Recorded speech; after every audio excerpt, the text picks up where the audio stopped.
Thanks to Brilliant for sponsoring today's video. Euler's formula is for sure one of the internet's favorites. And today we're going to derive it 4 different ways. But before we do that, let's recall what we're looking at here. We want to show that e to the I theta is cosine theta plus I sine theta. Okay, so let's jump into our first method, which is using a Taylor series. I think this is the most standard method. So let's take e to the I theta and then write that as the Taylor expansion of the exponential function. So that'll be the sum as n goes from 0 up to infinity of I times theta all raised to the n power over n factorial.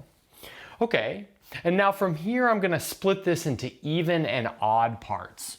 So let's do that. So that'll be the sum as n goes from 0 to infinity of I to the 2n times theta to the 2n over 2n factorial. So that'll be like my even parts. And then next up, I'll have the sum, again, as n goes from 0 to infinity, of I to the 2n plus 1 times theta to the 2n plus 1 over 2n plus 1 factorial. Okay, great. And now let's use the following little fact, which is not super hard to check. And that is I to the power 2n is the same thing as I squared to the n, which is most definitely negative 1 to the n. So that's very elementary. And so let's use that in this formula as well as this formula after we, of course, factor an I out. So that'll leave us with the sum as n goes from 0 up to infinity of minus 1 to the n over 2n factorial times theta to the 2n. That's what happens to that first term. And then plus I, and then the sum as n goes from 0 to infinity of another minus 1 to the n, but now it's over 2n plus 1 factorial, and we have theta to the 2n plus 1. Again, all I used was this formula right here, which relies on the fact that I squares to negative 1. Oh, but this first sum is exactly the Taylor expansion of cosine, and this second sum, which is attached to an I, is exactly the Taylor expansion of sine. So we've done it with our first method, which was Taylor expansion. And now we're ready to look at our next method. Hey there, I'd like to take a minute to talk about today's sponsor, Brilliant.org. While watching my videos is a great place to start, you get more out of learning by doing, and that's why I highly recommend you sharpen your skills with Brilliant. Brilliant's enormous library of learning content allows active learners, like you, to explore a variety of topics and skill levels, and Brilliant will support you every step of the way. You will be able to master whole topics gradually in as little as 15 minutes per day and learn anywhere, anytime, on your phone, tablet, or computer. Brilliant makes learning more like a game, with fun features that let you challenge yourself and compete with others. I recently started doing one of their bonus math puzzles each day to keep myself sharp. Give it a try and see how much fun it is. No matter what skill level you're at, Brilliant can help you improve. But we're scientists here, so don't take my word for it. You should test it for yourself. Treat yourself to a unique hands-on experience by going to brilliant.org/Michael Penn for a 30-day free trial. And the first 200 people will get 20% off their annual premium subscription. Thanks once again to Brilliant for sponsoring today's video. So I particularly like this method. So let's set f of theta equal to e to the minus I theta times cosine theta plus I sine theta. So just looking ahead, if this formula holds, then f theta should be identically equal to the number 1. And that's exactly what we'll end up with. Okay, so let's take the derivative of this using the product rule. So that'll give us a minus I times e to the minus I theta times, let's see, we have cosine theta plus I sine theta. So that's what we get from taking the derivative of the first term. And then we'll have plus e to the minus I theta times, let's see, the derivative of cosine is negative sine. The derivative of sine is cosine. So there we have it. And now let's see if anything cancels. So let's see, here we have cosine theta times minus I e to the minus I theta. And here we have cosine theta times positive I e to the minus I theta. So that means this term and this term will cancel. Of course, after we distribute that through. Let's see if anything else cancels. Well, notice this minus I times I, well, that's exactly equal to the number 1. So we're left with 1 e to the minus I theta sine theta, and then we've got exactly the opposite right here. So this and this cancels as well. So look at what we've got. We have f prime of theta equals 0. But if f prime of theta equals 0, that means that f of theta is simply a constant. But we might as well take the value of the constant to be an obvious value of the function. So that'll be equal to f of 0. But you can easily check that f of 0 is equal to 1 just by plugging 0 into our function. But now rewriting this a little bit, that means that cosine theta plus I times sine theta over e to the I theta equals 1. But if that quotient is 1, then, well, that means that this formula holds. And now we're ready to move on to our next method. So our next method will start with a certain partial fraction decomposition. I'll let you check it in detail, but I think it's pretty straightforward. And that is 2i over x squared plus 1 can be decomposed as 1 over x minus I, and then minus 1 over x plus I. So you can maybe just mash those terms together on the right-hand side, and you'll see that you immediately get the left-hand side. Okay, and then from here what we'll do is integrate. Or really like we're taking the antiderivative. So taking the antiderivative of the left-hand side will of course give us 2 times I times the inverse tangent of x. I'll call that the arctan. But then we need to include a constant of integration somewhere. I'm gonna go ahead and include it on the left-hand side. We could also include it on the right-hand side. There's no point to include it on both sides. Okay, so we'll have plus a constant c, and then over here we'll have the natural log of x minus I, and then minus the natural log of x plus I. But now from here, we might as well put those logarithms together using logarithm rules to the natural log of x minus I over x plus I. And now from here, we're gonna make a nice substitution. And what is that substitution? We'll set x equal to the tangent of theta over 2. And then everything will fall apart quite nicely, although we will need some trig identities. Okay, so let's see what we have. On the left-hand side, we have 2 times I times theta over 2, because tangent and inverse tangent cancel each other. And then we have plus a constant. And then on the right-hand side, we have the natural log of the tangent of theta over 2 minus I over the tangent of theta over 2 plus I. Okay, so there we have it. And now we're gonna use a nice trig identity, and then this is the half angle identity for the tangent function. I won't derive this, but we will use it. And that is that the tangent of theta over 2 can in fact be expressed as 1 minus cosine theta over sine theta. So let's see where that leaves us. So we'll have I times theta, so notice those 2's cancel, plus our constant equals the natural log of, well, we've got 1 minus the cosine theta over sine theta, and then this will be minus I, and then this is all over 1 plus cosine theta over, sorry, that should be another 1 minus cosine theta over sine theta, but there we have the plus I. That's where the plus sign goes. And now I'm going to take the argument of the natural log, and I'll multiply the argument of the natural log by sine over sine. So that's going to give us something like this. We'll have I sine here, and then here we'll have another I times sine. So now let's bring that up and then we'll keep going. Here's where we ended the last board. And now the kind of obvious thing to do is to exponentiate so we get rid of the natural log. And I'm gonna use a little bit of a trick here to simplify the left-hand side easily. And that is, I'll take e to the I theta plus a constant and write it as e to a constant times e to the I theta, but then I'll rename that e to the constant just as another constant. You could maybe think about that new constant as being capitalized if you're a little bit worried about those being the same name, but we could just rename it if we needed to. Or perhaps we could have originally named this constant natural log of c or something. Okay, so anyway, now we will have a constant times e to the I theta is equal to, well, this quotient.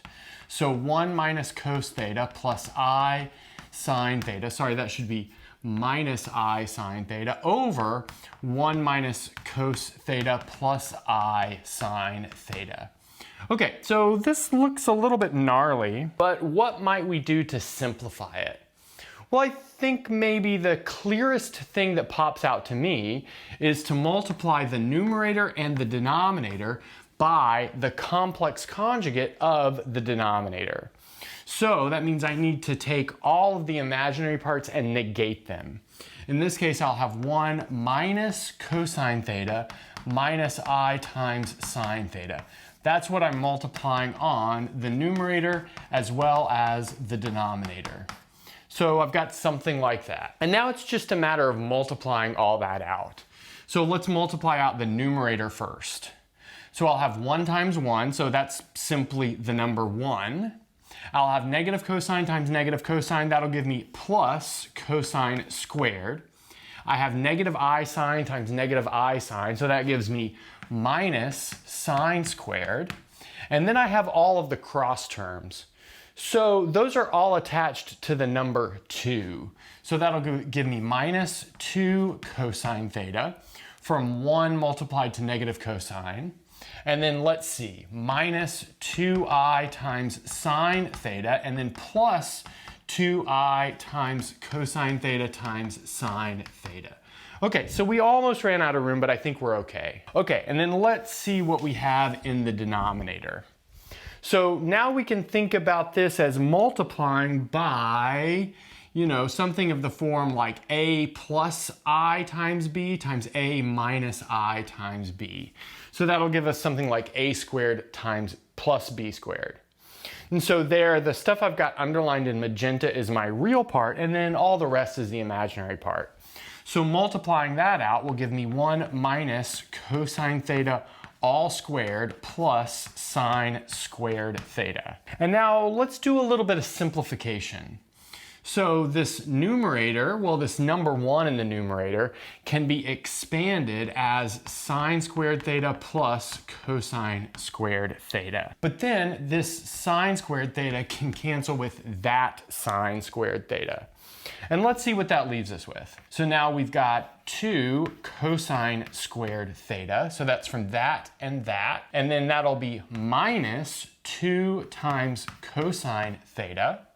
So that'll be from that term right there, and then those two terms over there. So that'll be, let's see, plus 2i cos theta times sine theta, and then minus 2i times sine theta. So that's the order that I put it in. And now let's see what we get for the other term. Let's maybe take this and expand it over here so we've got a feel for what's going on. So that's going to expand to cos squared theta plus 1 and then minus 2 cos theta. But now this cosine squared will cancel with this sine squared to give us another 1, combining with that 1 to give us 2 minus 2 times cosine theta. But now I've written this in the, structure that I have because notice if I take these two terms and factor out a cosine, well, I've got something that looks pretty similar to the denominator. Likewise, if I take these two terms and I factor out a sine, I also have something that looks like the denominator. But in fact, I'm going to factor out a minus cosine and a minus sine. So let's see where that leaves us. We have minus cosine, so that factored out of here will leave us with 2 minus 2 cosine theta. And then I'll factor out a minus I times sine. And that'll again leave me with 2 minus 2 times cosine theta. And then both of these are over 2 minus 2 times cosine theta. So those are both in the denominator. I'm just going to split those up into 2 fractions. Okay, so that's where we are. But notice that this term will cancel with this term, and likewise this term will cancel with this term. And then look, we've got c e to the I theta equals all of this down here. So let's write a simplified version, and then this is almost done. Okay, so this is where we left ourselves off. And we're really just like a couple of lines left to this one being done. Let's take this equation and set theta equal to 0, and notice that that will simplify to the equation c equals minus 1. But if we go up here and replace c with the number minus 1, we can cancel a minus sign from both sides, and then we have our formula. And now we're ready for our last method. So this last method will take e to the I theta and recognize that e to the I theta is most definitely in the complex plane, and everything in the complex plane can be written in polar form. In particular, it can be written as r times cosine of phi plus I times r times sine of phi.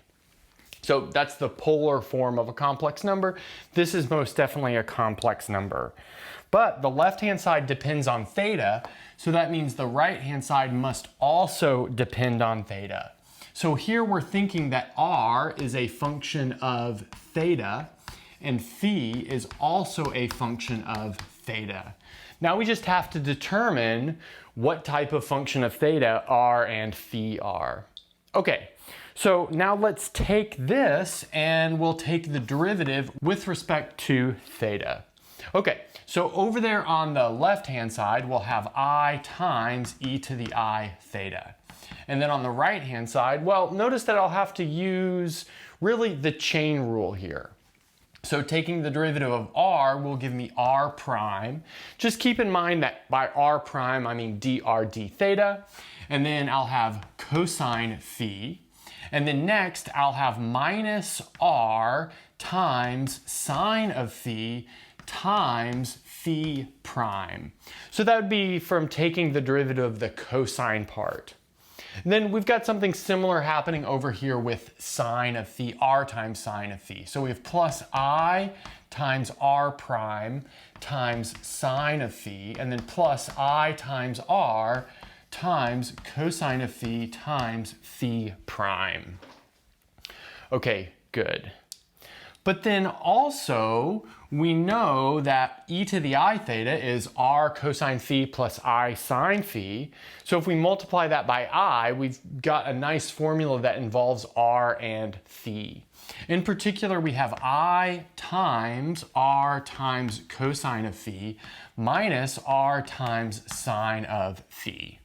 So again, that's just rewriting the left-hand side. But this is actually a lot more powerful than we might think, because now we can extract the real and imaginary parts of both sides. So notice the real part of the right-hand side is simply this right here. And then the real part of the left-hand side is this right here. Of course, I'm like writing this or saying this in terms of right-hand side and left-hand side based off of if this were a long line. Okay. And then what do we have for the other part? The imaginary part of this side is right here in magenta, and the imaginary part of this other side is right here in magenta. Okay, so let's see what two equations that gives us. So I'll color code these with this orange box and then this magenta box, and that's just extracting real parts and imaginary parts like we had talked about. Okay, so the orange box will give us the following. Maybe I'll go ahead and like negate things while we're at it. Or no, maybe I don't need to do that. So I have r prime times cosine of phi minus r times, maybe I'll write this as phi prime times sine of phi equals minus r times sine of phi. Okay, so that's pretty good. And then for the magenta part, well, I'm extracting the imaginary part, which means I forget the I. So let's see, I've got r prime times sine of phi, and then plus r times phi prime times cosine of phi equals r times cosine of phi. So we've got something like that. Now we want to view this as a system of equations in r prime and phi prime. So let's maybe see how we might simplify this. Well, if we want to cancel out the phi prime term, notice if we multiply the orange equation by cosine and the magenta equation by sine and then add them, that'll get rid of this term right here. So let's do exactly that. So we'll have cosine theta times the orange equation and then plus sine theta times, like I said, the magenta equation. So what is that going to leave us with? So these two terms will cancel, and then we'll have r prime cosine squared plus r prime sine squared, but cosine squared plus sine squared is 1, so that gives us r prime equals, oh, but check it out, the right-hand side also cancels. So we have r prime equals 0. Oh, but that means r is equal to a constant. I'll maybe call that constant a. Just keep in mind that by a, we mean a constant. But now let's see where we go from there. So now we can take these two equations and plug in the fact that r prime is equal to 0, and we can perhaps figure out what phi prime is. But maybe we only need to do that in one of the equations. So let's see, plugging it into the second equation, we'll get a times phi prime times cosine of phi equals r, or another a times cosine of phi. But notice that means that phi prime is equal to 1, but that means that phi is equal to theta plus some constant b, just by taking the antiderivative, keeping in mind that our derivatives are with respect to theta. Okay, so now let's take those values of r and phi, put them into our original equation and see where that takes us. So this is where we ended up on the last board. We had e to the I theta was a times cosine theta plus b plus I times a times sine theta plus b. We maybe didn't explicitly say this, but it's important to know that a and b were real numbers. Well, they were constants that happened to be real numbers. Even though we're working over complex numbers here, those were real numbers. Okay, so let's see where we can go from here.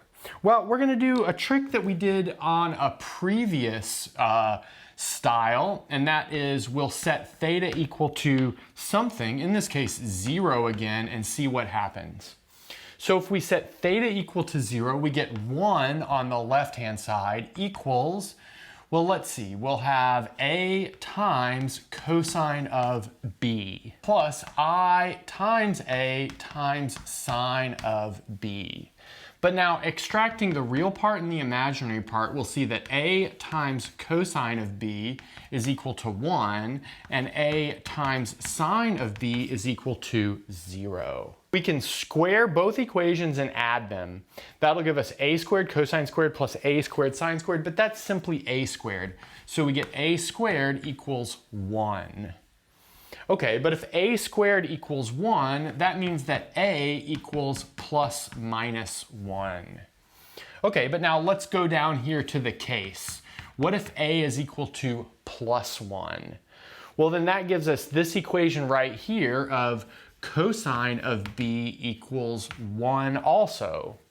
But if cosine of b is equal to 1, that tells us b is equal to, well, really 0 plus 2 times n times pi, any even integer multiple of pi, but we might as well take b equal to 0 because everything is periodic here. But if a is equal to 1 and b is equal to 0, then, well, we're done. We have our equation from over here. So let's go over to this other case. What happens if a equals negative 1? So if a equals negative 1, plugging that in up here, we'll get cosine of b is also equal to negative 1. But that means that b is equal to, well, really it's like an odd multiple of pi. So we might as well just take pi. But let's see, that gives us e to the I theta equals negative cosine of theta plus pi minus I times sine of theta plus pi. But then of course we can just use trig identities to take this pi and erase it, as well as erase those two minus signs, getting us to the original equation again. So there we have it, Euler's formula 4 ways. So do you have another method of deriving Euler's formula? And if you're still around and you haven't subscribed, maybe consider subscribing. It would really help the channel. And that's a good place to stop. Thanks for watching and sticking around until the end of the video. And since you're here, don't forget to gently press that like button, subscribe, ring the bell, and select all notifications to never miss a video. If you want to get your name in the credits like you see here, access the live seminar series, review videos before release, and more, go to patreon.com/michaelpennmath and become a Patreon member today. If you want full ad-free course content, subscribe to my second channel, Math Major. I've got courses on linear algebra, complex analysis, and proofwriting, among several others. And that's everything. Bye.